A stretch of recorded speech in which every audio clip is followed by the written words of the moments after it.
DMK-യിലേക്ക് പോകാനുള്ള ആഗ്രഹം വെറും ദിവാസ്വപ്നമായി നിലനിൽക്കെ മറ്റൊരു അപ്രതീക്ഷിത നീക്കവുമായി PV അൻവർ. സ്റ്റാലിന്റെ കൈവിട്ട് മമതാ ബാനർജിയുടെ കൈപിടിക്കാനൊരുങ്ങി അദ്ദേഹം. നിർണായക ചർച്ച ഡൽഹിയിൽ പുരോഗമിക്കുന്നു. മമതാ ബാനർജിയുടെ കൈപിടിച്ച് കേരളത്തിൽ തൃണമൂൽ കോൺഗ്രസിനും അതുവഴി തനിക്കും കളം പിടിക്കാൻ പറ്റുമോ എന്ന് പയറ്റാനൊരുങ്ങുകയാണ് അൻവർ.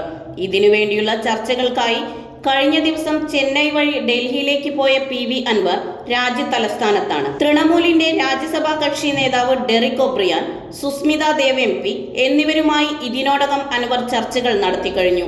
അൻവർ തൃണമൂൽ നേതൃത്വത്തെ ധരിപ്പിച്ചിരിക്കുന്നത് ദേശീയ തലത്തിൽ പ്രവർത്തിക്കുന്ന ഒരു കോൺഗ്രസ് നേതാവും പാലക്കാട് നിന്നുള്ള മറ്റൊരു നേതാവും മുമ്പ് സംസ്ഥാന കമ്മിറ്റി അംഗമായിരുന്ന CPM നേതാവും LDF-നു വേണ്ടി നിയമസഭയിലേക്ക് മത്സരിച്ച ചില സ്വതന്ത്ര സ്ഥാനാർത്ഥികളും തനിക്കൊപ്പമുണ്ടെന്നാണ്.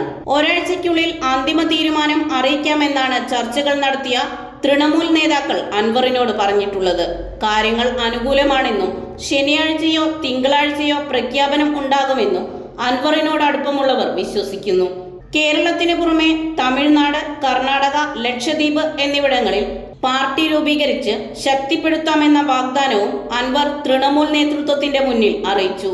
കോൺഗ്രസ് പിളർന്ന് തമിഴ്നാട്ടിൽ രൂപം കൊണ്ട് തമിഴ്നാട്ടിലെ കോൺഗ്രസിനെ തൃണമൂലിന്റെ ഭാഗമാക്കാനാകുമെന്നാണ് നിലവിലെ പ്രതീക്ഷ.